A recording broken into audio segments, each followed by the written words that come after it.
नमस्कार। आप सभी का एक बार फिर से स्वागत है आपके अपने चैनल धार्मिक सार में।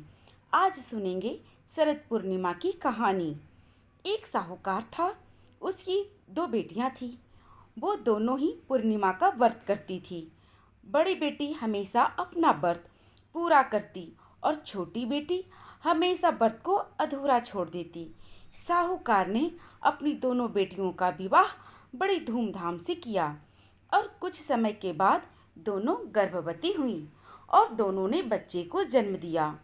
बड़ी बेटी के तो पुत्र हुआ, लेकिन छोटी बेटी के संतान होते ही मर गई। इसके बाद जब भी छोटी बेटी की कोई संतान होती तो वो होते ही मर जाती। साहूकार की छोटी बेटी संतान की मृत्यु से बहुत दुखी हो गई। उसने पंडितों से इसका कारण पूछा तो पंडितों ने बताया कि तुम हमेशा अधूरा व्रत करती हो, इसके कारण तुम्हारी संतान नहीं बचती।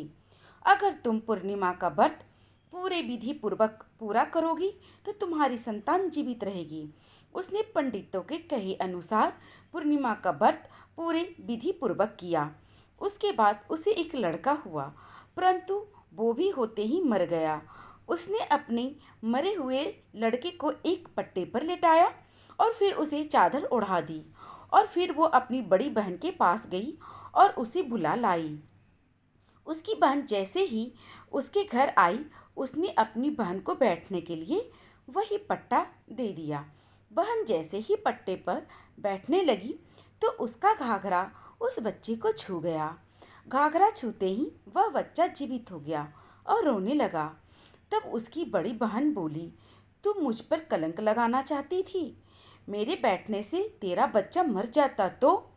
तब छोटी बहन ने कहा, यह तो पहले से ही मरा हुआ था, तेरे पुण्यों से यह जीवित हो गया और तेरे भाग से इसका पुनर्जन्म हुआ है। बच्चे की आवाज़ सुनकर छोटी बहन बहुत खुश हुई और उसने अपनी बड़ी बहन से कहा कि तू पूरा व्रत करती थी और मैं अधूरा, इसलिए तेरे ऊपर हमेशा भगवान की कृपा हुई और मेरे अधूरे व्रत के कारण मुझे दोष लगा और मेरी संतान कभी जीवित नहीं रहती थी। आज तेरे भाग से मेरी संतान जीवित हो गई। ये बात उसने राजा से कही और राजा ने पूरे गांव में ढिंढोरा पिटवा दिया कि जो कोई भी व्रत करे वो पूरा व्रत करे और अधूरा ना छोड़े। तो ये थी शरद पूर्णिमा की व्रत की कथा।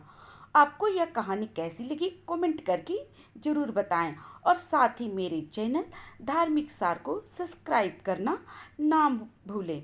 फिर मिलते हैं, तब तक के लिए राधे राधे।